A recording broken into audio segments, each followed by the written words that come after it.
Jusqu'à présent, nous avons vu les fondamentaux de la programmation séquentielle en PHP, en créant des fichiers PHP bruts, mais nous allons voir la manière dont PHP est le plus souvent utilisé, c'est-à-dire au sein de fichiers HTML. Alors j'ai ici un fichier de base HTML, que j'ai nommé tout simplement base.html.html, et nous allons y intégrer du PHP. Nous allons dans cette page HTML afficher le jour de la semaine de manière dynamique. Nous allons donc reprendre la fonction que nous avons créée, qui permet d'afficher le jour actuel en français. Voici le code que nous avions, et je vais le copier en intégralité.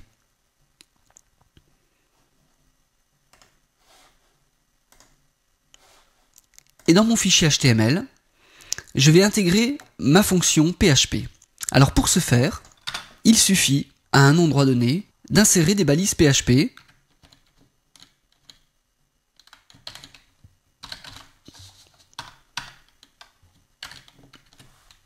Pour préciser à l'interpréteur que nous avons ici non pas du HTML, mais du langage PHP. Et je vais coller ma fonction.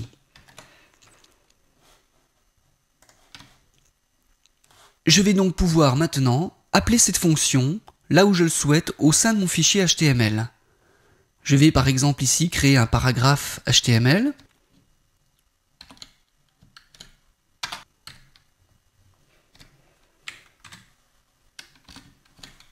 Et je vais ici intégrer à nouveau une balise PHP.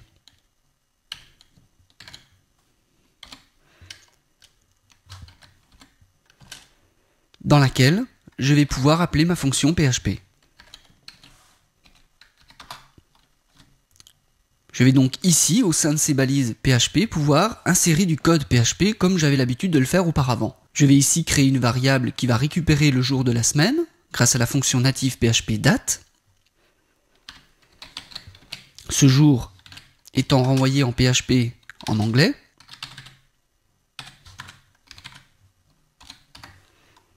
Et ensuite, je vais demander à PHP d'insérer dans ma page HTML le jour de la semaine en français, grâce à ma fonction déclarée un peu plus haut.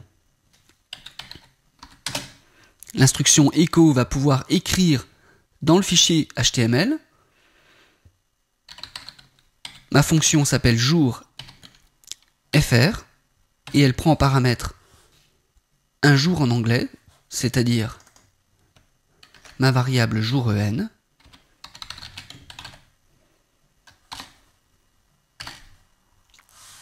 J'enregistre mon fichier, mais cette fois-ci en lui changeant son extension. Il faut que l'extension soit bien PHP pour que ensuite mon interpréteur puisse interpréter ce fichier comme étant du PHP pour pouvoir reconnaître les balises PHP et les interpréter. Exécutons ce code. Voici mon fichier PHP, base.html.php. J'ai bien ici le jour de la semaine actuelle. Voyons voir du côté du fichier source que me renvoie mon navigateur.